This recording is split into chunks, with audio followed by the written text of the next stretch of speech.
ரொம்ப நேரம் ஆயிடுச்சு அத்தை. தயவு செஞ்சு நீங்களாவது சாப்பிடுங்க. இவளோட ஃப்ரெண்டு வராங்களோ இல்லையோ.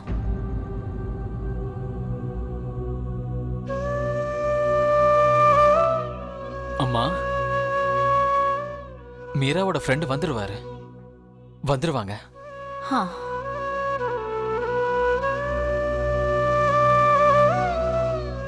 சரி அத்தை, உங்களுக்கு நான் எல்லாத்தையும் எடுத்து வச்சுறேன். நீங்க வந்து சாப்பிடுங்க. அம்மா ரத்னா, நான் மத்தியானமே நல்லா சாப்பிட்டுட்டேன். எனக்கு இப்ப பசிக்கவே இல்லம்மா. எல்லார் கூடவும் சேர்ந்து சாப்பிடுறேனே.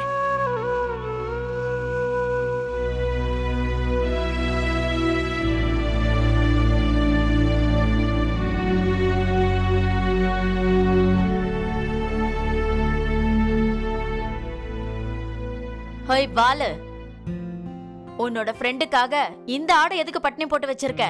அதுக்கு சாப்பிட ஏதாவது கொடு. சின்ன கண்ணா, நான் கொஞ்ச நேரம் உள்ள இருக்கேன்னு. சரி பாட்டி.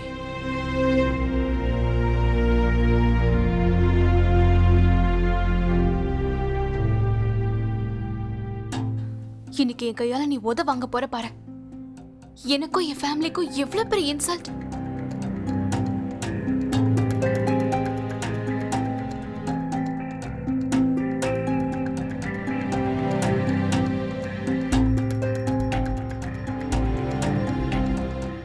அது வந்து அண்ணா, அவன் ஏன் லேட் பண்றான்னு தெரியல. அவன் போனுக்கும் ரீச் ஆக மாட்டேங்குது. எனக்கு சுத்தமா புரியவே மாட்டேங்குது. அண்ணா, அவனை கண்டிப்பா அந்த பாண்டி தான் நிறுத்தி வச்சிருப்பான். வேணும்னே இதான் நடந்திருக்கும்.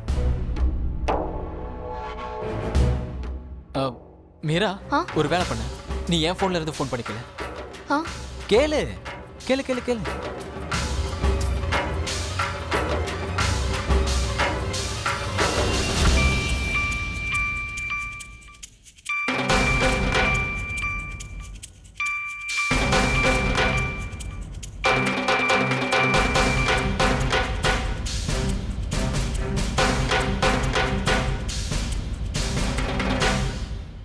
மீரா, உன்னோட இந்த நண்பன் இன்னைக்கு அங்கே வரப்போறதில்ல. நீ எல்லாத்தையும் ஏற்பாடு பண்ணிக்கிட்டு சும்மா தான் உட்காந்து.